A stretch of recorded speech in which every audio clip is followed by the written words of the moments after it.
What is good? Just going to talk about some things that are on my mind.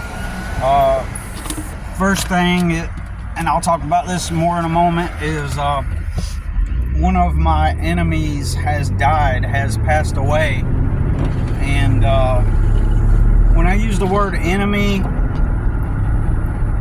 it seems like a lot of people kind of take the term lightly, as if it were someone who... people don't realize the gravity of the circumstances I have experienced, and instead they kind of mentally categorize the events as things that are merely just uncomfortable or provide me with irritation, agitation, discomfort. Like, they think that, it's just inconvenient, and they don't realize that the people that have attacked me over the years, what they did and conspired to do was always things that drastically and heavily harmed me, harmed my son. They were huge deals. They were enormous.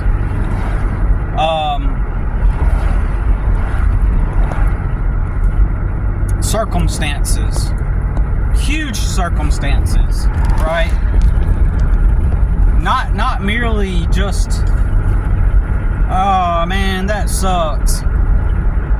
And so people kind of therefore categorize my enemies as merely agitators or people that I have a hard time dealing with, and it's way beyond that. We're talking about people that have threatened my life, have threatened my well-being, have threatened my, have attempted to inflict harm upon me, right? And so that's the gravity of it. Think about it. Like, 2 or 3 years ago, I was a single father with a child to take care of, and the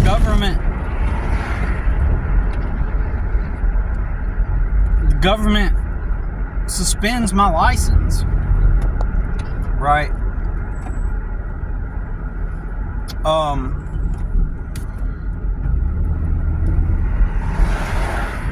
So there's that, forcing me into having to go into a homeless shelter and losing my place to live, right? I mean, arguably, I would have ended up going to that shelter anyway, since the property I was renting, it got bought out, but just the,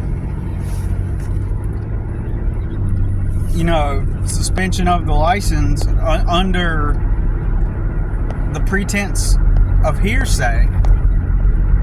It was all an arbitrary, fabricated number that they claimed that I owed.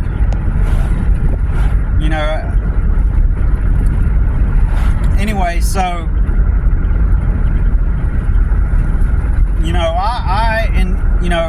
I got through all that stuff, but the point is it harmed me. It prevented me. It had a physical impact on my well-being and circumstances. It has made it to where I've had to chronically endure hardship, disrespect. I would not be in the current place right now had it not been for all those things. I would have been,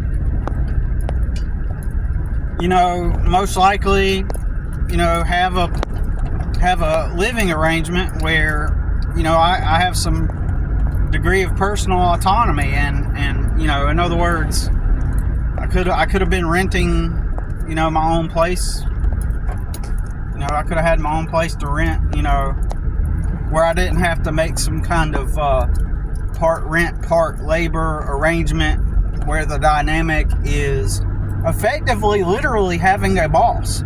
The whole thing that I aimed to escape from my entire life, having a boss, having someone tell you what to do, when to show, when you can take time off, when you can plan to do things on your own. You're on their time. That's what they'll tell you. You are on my time. I had a guy tell me that once. I did some work for him, and I provided his business. He was an airplane pilot. His business was to provide janitor supplies to or hygiene supplies and things to daycares. Privileged guy with a lot of money, just gets to make some extra side income, and so he had a business, and he provided multiple daycares, with their toilet paper, their hand soap, their, napkins, paper towels, anything that they needed pertinent to that,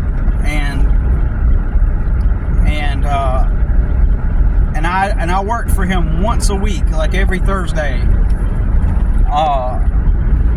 and it only lasted a few weeks because one time, I don't remember what the thing was. I don't remember what it was, but he on the phone, he goes, well, he was like, I can't remember the context, but just the fact, he goes, well, you're not on your time, you are on my time. And you know what I did to that motherfucker? I made sure I didn't even show up. I made sure I didn't show up the next day, that Thursday. I'm not desperate for money. Even if I'm broke as a joke, I'm not gonna let some bitch, privileged bitch, who got the life handed to him, sit there and tell me I'm on his motherfucking time. You can go fuck yourself. You can go fuck yourself, you bitch. See, that fundamentally is the position that you are in. If you don't have some kind of means to live on your own, so in other words, if you don't have some kind of means or freedom to live on your own without having to work for someone else, you are not free. You are not a free person. You are a slave. I put it this way. If you can't quit your job wherever you work at today, if you can't quit that job today with no consequence, then you are not a free person. So, you are not a free person. If quitting your job today causes repercussion financially, then you are a slave to your job. But that's what they want. They want wage slaves. The powers that be, sure, they let everybody else start their own little businesses and stuff. And, when the internet came along, a few guys made their own businesses using the internet. They made a search engine. A couple of guys got together and said, hey, well, let's just make since people are using the internet for information, then let's, to look up information, let's make some kind of browser system where they can, look up the information. A few guys. And they decided to call their business Google. And they put it online, and marketed it to people, and then people jumped on this Google thing and used their search engine, and eventually they, hired some more people, and then to help them out, and then they grew it, and then it became a big business to the point to where it made a lot of money. And then today they have thousands of employees, right? Probably, to help them maintain their little search engine business, right? That's all it was. And so the powers that be, yeah, they're going to allow you to come up and make your own business too, So the powers that be, they let other people make businesses as long as it doesn't threaten theirs. And then over time, anyways, on the surface it appears it's this free market capitalist system, but in my opinion, obviously, within this construct there are some kind of powers that be, whether that's all real or not,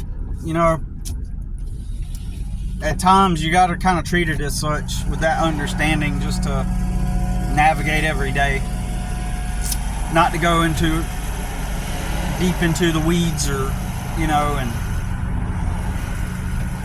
but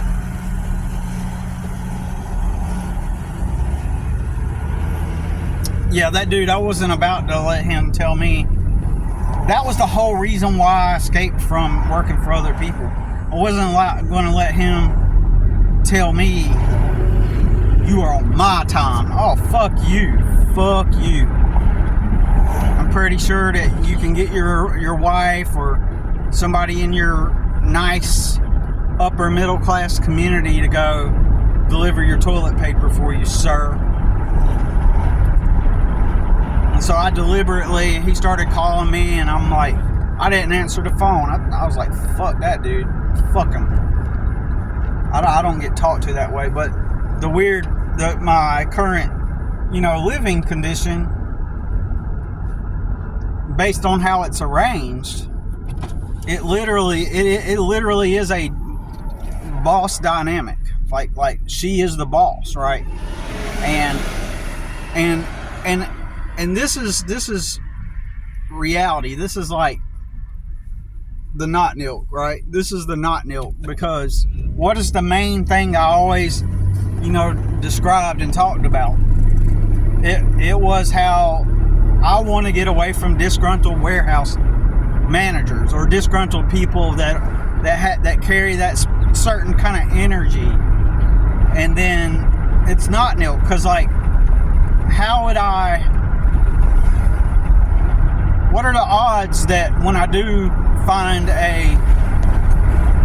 help, when I do find a situation that works to hold me over, I still, no matter what I've done, end up in a boss-employee dynamic, regardless of all my efforts. And it just so happens to be someone who carries literally all of the personality traits and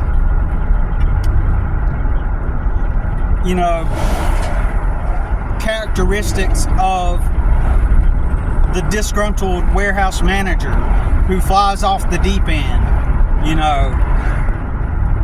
The literal thing that I have worked my entire life to avoid, outside of my control, will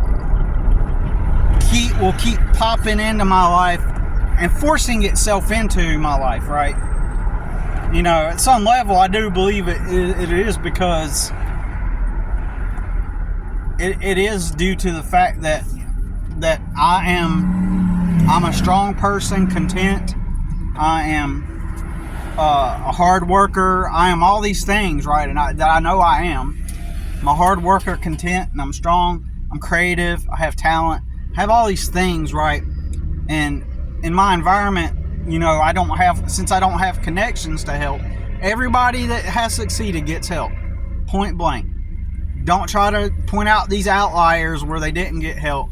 They did it all on their own, quote unquote. But in general, fundamentally, the way this system works is you have to have some long-term help in the process of moving your life ahead. Everybody. Everybody has gotten some form of help. Period. Prove me wrong. Show me some logic, some actual wisdom, or actual use actual truth, logic, wisdom with practical rationality. Show me someone who. Show me where it's just the norm that anybody can just work hard on their own with no help. And here's the thing. Everybody has their own subjective definition of what no help means. Like I was watching, I could sit here for an hour and point to you countless situations where people have claimed that they got no help along the way, but then when you dissect it and you analyze it, like they literally actually did. They just feel like they did it all on their own, right? And you can I believe that's one of the daycares I used to service, oddly enough, on my way to a customer. Anyways, yeah, I'm pretty sure that was one of the daycares I just passed.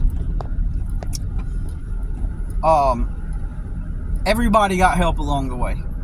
Point blank. Period. And like there's this one woman who has a YouTube channel, and she's talking about how she got off drugs.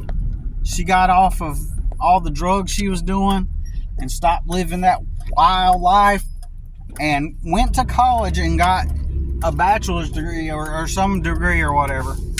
She got her degree, and she did it all on her own, she said. Literally verbatim, that's the word she used. And I did it all on my own. And then, ironically, she said, okay, let me try to say how she said it. And I did it all on my own. Then she paused and she goes, with the help of mommy. And because she calls her mom mommy. I did it all on my own with the help of mommy. And so she didn't do it all on her own. Her mom had a career, and obviously she went to live with her mom and went to school, decided to get off the drugs, and then lived with mom, went to school. I guarantee you she didn't have her own place. I guarantee you that means that she lived with her mom during that process, right? So, oh boy, I got my work cut out for me today. I'm not even going to take before and after pictures because, like, this yard, he doesn't maintain the grass on it. It's just all dying. But anyways, so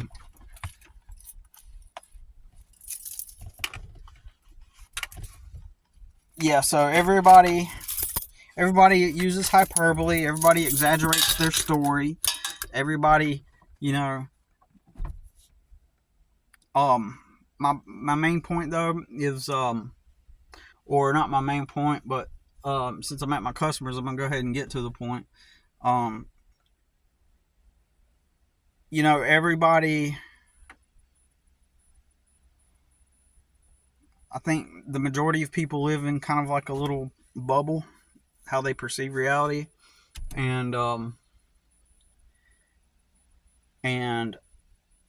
they live in a delusion. So the person that died was my son's grandfather, and it's kind of an awkward position to be in, because in 2013, my son's mom did not have a place to live. She was living out of a car, and I was working a full-time job. Actually, no, I was not. In 2013, on my birthday, I quit my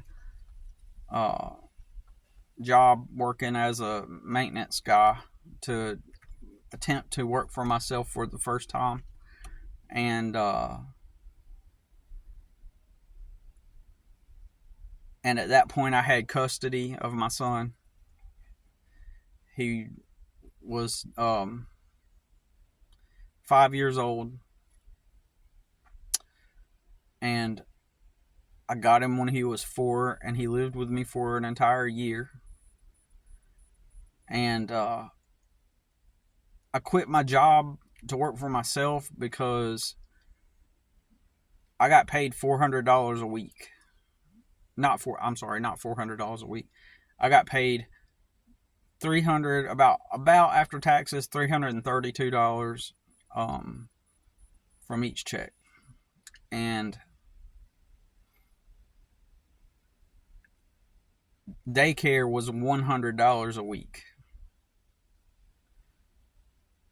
So I'm getting paid $332 a week, and my daycare is $100 a week. So I'm spending $400. I'm getting paid $10 an hour, right? So if I have to take a day off, then that means I'll lose that day's pay, right? And he lived with me, and his mom did not have a place to live. The reason why he lived with me is because there was an incident with violence, domestic violence, and like a gun was pulled out, and allegedly she attempted to proclaim that she was hit with the gun. There was no evidence or something like that, and so now she's fighting against this man that she'd been living with, who she has a kid with, and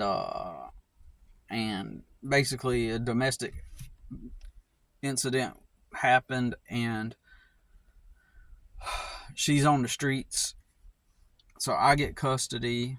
A year later, she still doesn't have a place to live, but she's determined to win.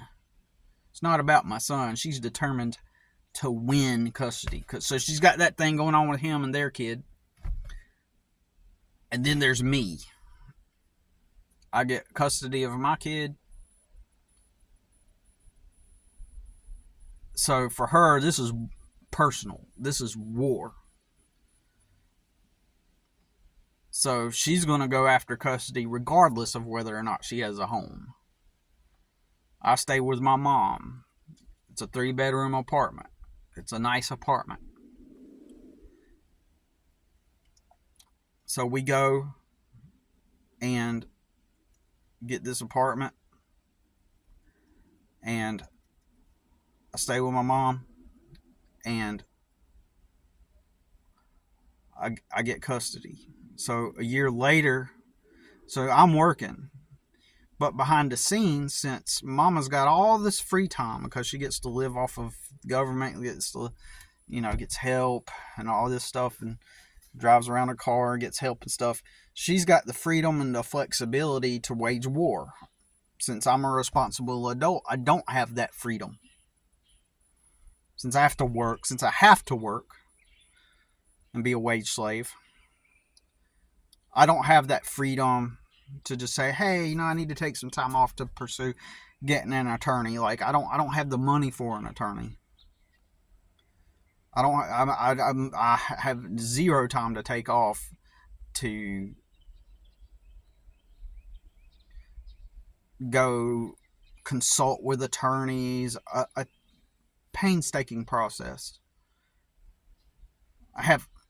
I'm making $332 a week. There is no way that amount of money is going to pay for an attorney weekly. No way. There's no way I'm getting an attorney. No way. But somehow I found an attorney initially to get the initial custody. A year passes, so mom behind the scenes is doing all kinds of stuff. And in my opinion, she is the reason why my attorney disappears. My attorney literally just disappears. Allegedly, there's drugs involved, from what I heard. And that's all I know. My hypothesis is that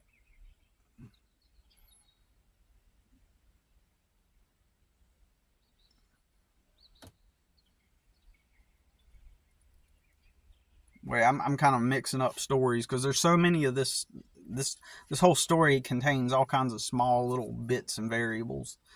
So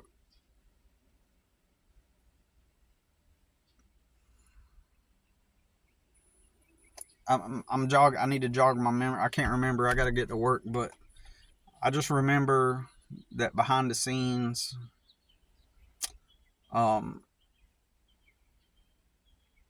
so basically her and the dude effectively, I guess they get back together. I think I can't remember, but somehow my attorney disappears and there's drugs involved, and for some time I believed that she and the dude, since he had a lot of money, he had a really good career in the government, in the United States government, and so he made tons of money, right?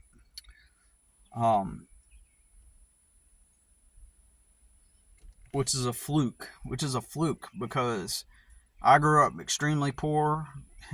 She grew up extremely poor. So, but she's with a guy that has a high-paying career with the United States government, right? I've had Secret Service agents come visit me at my job. That's how high of a position he had. So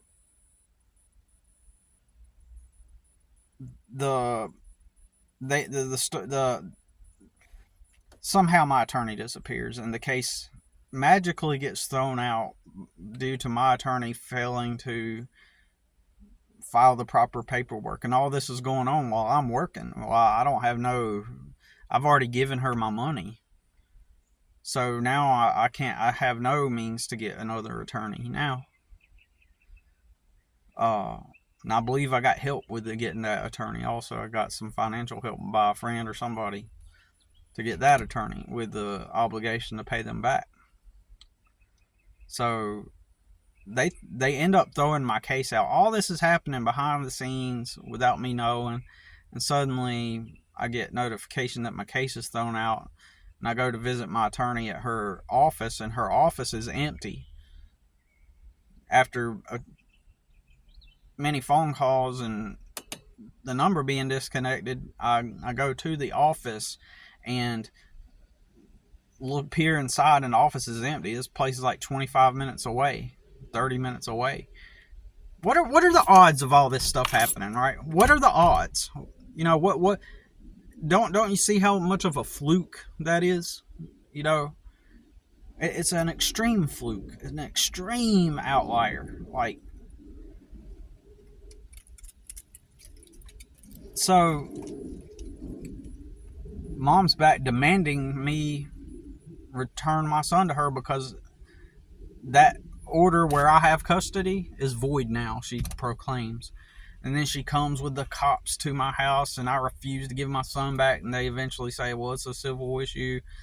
And so, you know, and then so they eventually hold me in contempt of court. Eventually I end up having to go to court with no attorney, and she's got an attorney.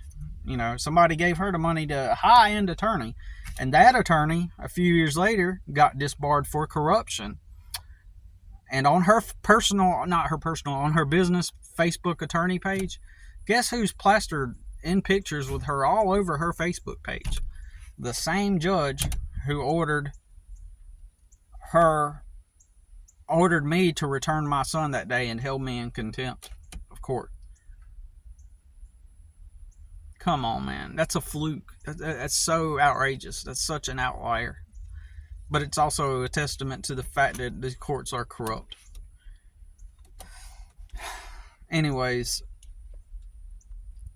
one of my enemies died. Anyways, I had to return my son, and after that, it left me indigent in a place of where I could no longer fight back. I was finally I'd finally been defeated, not defeated in spirit, but definitely practically defeated. Like, there was no coming back from that. If I could have just kept holding on to custody of my son, I could have built something up. I would have learned how to build the business up. But that was the first time I tried to start a business in 2013. And then when I had to give over custody back to her, and she didn't have a place to live. But in that courtroom, she proclaimed that that she was living with her dad. And her dad showed up to court. Her dad showed up to court that day and lied about the conditions of his property. Lied about the safety in the environment, and I put him on the witness stand. I had to be my own attorney, and I said, so I was like, are these things, you've got all this stuff on your property? And he acknowledged, yeah. And I said, is it fixed? And he was like, yeah, all of that is fixed now. And he blatantly lied. Like, after court that day, when I was forced to return my son, I go on his property, none of that shit had been fixed. But how can he lie under oath and suffer zero consequences? Ask yourself that. How can someone lie under oath and not suffer consequences? Because family courts are not real courts. They don't operate based on the truth or legal. They're not legal. I don't know how to explain it, but they're not real courts. They're not, you can put your hand on the Bible and say you'll swear to tell the truth, but since it's not a real court, they fucking, you can go in there and lie, make up stories. Things are done based on hearsay. In the land of the free, home of the brave. That's why I say don't have kids. No. Until that is abolished, don't be having no kids, just in case. Oh, but I'm going to choose the right person, Billy. Okay. Act all smug if you want, but no. Well, it's because you just chose the wrong person. I chose the right person. Shut the fuck up. I'm glad for people when they do find the right person, but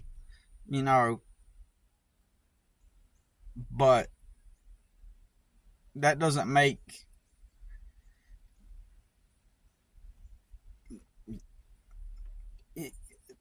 just by having a kid with somebody, as a man especially, you're not in a relationship with that person.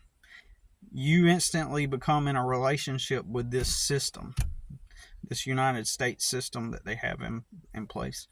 You are in a relationship with the system, okay?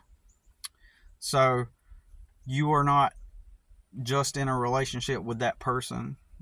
You become, your name is on a registry, right? You are immediately on the child support system. You are, your name, the moment you sign a marriage license, you don't know it, but you are in a relationship with your government at that point. There's two men of the household, and you don't wear the pants, because you've just agreed that at any moment, if something bad happens, or even something made up, and the woman can become a victim to them too. You're basically effectively marrying the government, is what you're doing. When you have a kid or you sign their marriage contract, you are marrying the government. You are agreeing that they are part of your relationship. They are the third. It's a polyamorous relationship. So That's why it's not worth taking that risk. And everybody, and I think that's what I was about to say a moment ago. I think if you do find the right person, I think that's mostly luck, and there's nothing wrong with that. Nothing wrong about finding the right person. That's not what I'm saying. If you end up finding the right person, I'm legitimately glad for the people. I see people all the time in decent, good relationships, and I'm glad for them, right? I'm legitimately glad for them. So I'm not trying to knock people, because I know I got people that are married that follow my channel and that we engage and stuff, right? So it's not even like trying to, not an attempt to knock anybody down, but I am just stating the objective facts, so lies were told. I mean, I'm just scratching the surface, though. I'm not even telling the whole story.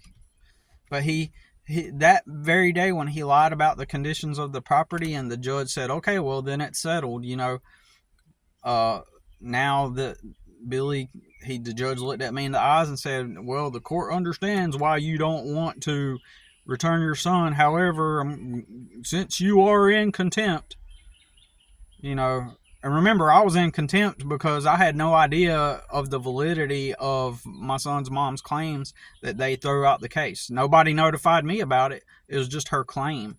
And then all this went behind the scenes. Me being, in a weak position, having already paid my attorney, not knowing how to legally handle it. It's like, it all went down behind my back and behind the scenes.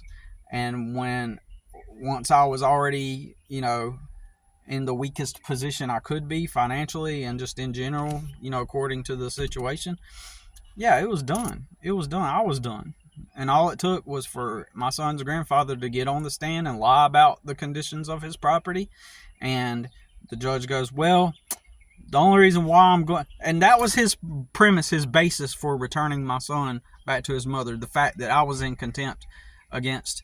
So basically, effectively, none of what it means is that our original divorce order was now the default order, and all this went on behind my back, and I didn't know that it had ended up that way. I couldn't get on there and say, and I probably did. I probably said, well, I didn't know she comes with me with this paper, and I'm pretty sure I argued that and said she comes with me this paper. I don't know that. Basically, effectively, the judge realizes this and knows that I'm ignorant to what happened, and so the basis of he told me he knew that he understood that I didn't want to return my son because it was a dangerous environment. He told me that that the sole reason for me not keeping custody of my son that day was simply because I was disobeying a court order, the default order that had been reestablished after the case got thrown out without me even knowing. So because of that, I had to return my son to his homeless mother, who claimed she stayed with her dad and in this dilapidated building instead. So anybody with logic, reason, common sense would have said, no, there's no way that child needs to go back to that family or in that environment or with his mom. But because I was in contempt and he charged me with contempt, he made me return my son. And her attorney was that attorney that got disbarred, and his face was all over her Facebook page. Oh, you better believe I made screenshots of that. She made the news and everything. Anyways, fluke circumstances. Anyways, I felt relieved. I felt relief when I found out he died. One of my enemies gone. And I found out, I don't know how he died yet, but I do know that his wife had left him and was living with her sister, my son's grandmother. was living with her sister and had left him, and they hadn't heard from him in a couple of weeks. So they went to go check on him yesterday, and they couldn't find him, so they had to send the cops out to his property, and the cops found him dead. So he died alone. He died with nobody, there, which frankly, in my opinion, dying alone, like, I don't care if I die alone, like, I'm content with myself.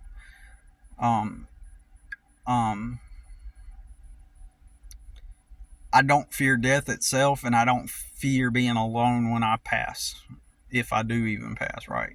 If that's the way reality works. But it sounds like, obviously he was a horrible person, and he died alone on his property with no friends, no family by his side, and frankly, I look forward to the satisfaction of finding out how he died. I don't know if it's heart attack, stroke, or if maybe he tripped and fell on something, but he had been there for 2 weeks. So this is someone that harmed my son and me, so I feel no remorse. Anyways, I feel relief. But that's all I got to say about it for now. Time to get to work.